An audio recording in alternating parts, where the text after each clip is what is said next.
There's so many things that I picked out just reading in Genesis chapter 20 about Abraham and a man by the name of Abimelech.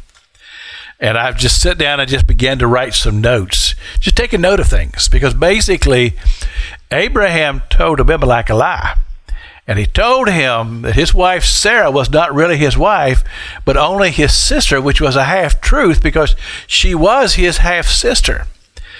But he told this lie, and God confronted Abimelech and said, "You're just a dead man because you've taken Sarah, Abraham's wife, into your house." Well, Abimelech began to defend himself.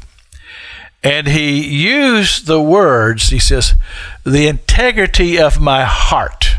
He said, "the integrity of my heart and the works of my hand." He says, "I'm telling you, I did not know that she was married to you." And so as a result of that, he, of course, was dealing with a relationship with not only with Abraham, but with God. And he was ready to please God because God had already threatened his life. So now, this word integrity just simply means righteousness, using the concept of just honesty and character. And so Abimelech was trying to prove this, look, I'm a man of good character here, and I would not do this thing if I had known that she was your wife. Well, this brings me to the whole thought about character and integrity. And I am a man who sought after integrity in my life, just trying to be honest and straight with people. But I'm like everybody else. I found myself in situations to where the temptation was to try to hide it and not deal with it. But here's the reality of that.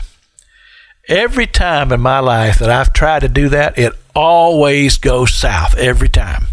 It always backfires on me, and it always ends up making a situation worse than it would have been if I had just owned up to it and dealt with it in the very, very beginning.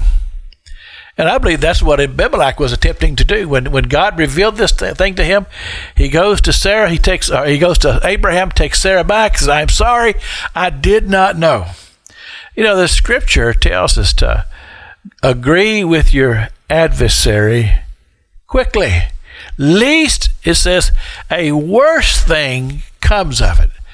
And again, I've found this to be truth. I've had situations in my business where maybe I broke something or something happened. And I've learned just to go talk to the owner and say, "Look, this is what happened. What did I have to do to be able to compensate for it, deal with it, whatever I have to do. I'm just letting you know this is what happened." Sometimes people say, not that big a deal. Not that big a deal. And so as a result of it, it's over. It's overdone with. You don't have to worry about it. You don't have to stress about it. It's over and done with. And then you can, with a good heart, just move on with your life. This is Pastor Jack King with the Gospel on the Radio broadcast.